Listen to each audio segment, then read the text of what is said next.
হয়েছে বলে প্রথম রথটা যা টানা শুরু হয়েছে এসে থেমে গেল, তারপরের যে দোলটা টানা শুরু হচ্ছে দোলেই আমরা ওখানে সামনের লোক পড়ে গিয়েছে, তার উপরে আমরা সবাই হুড়মুড় করে পড়ে গিয়েছি।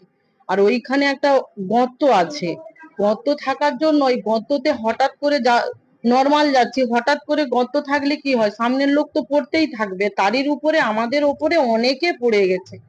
আর মানে আমাদেরকে তুলেছে, তুললে কি হবে, যে পজিশন মানে এদের, মানে এর পরে কি হবে এখন তো চিকিৎসা হচ্ছে, এর পরে কি কার কোথায় সমস্যা বেশি হবে কি করে বলবো। অবশ্যই একটু যদি নজরদারি করা হয় তাহলে এত হয়তো সমস্যাটা, মানে মানুষজনের এত মানে ছোঁড়াছুড়ি বলো, যে এত অ্যাক্সিডেন্টটা এইটা হতো না।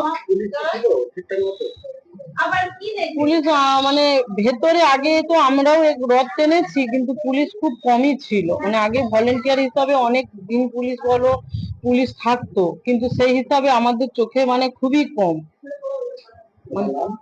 আমার নাম মানবী মান্না।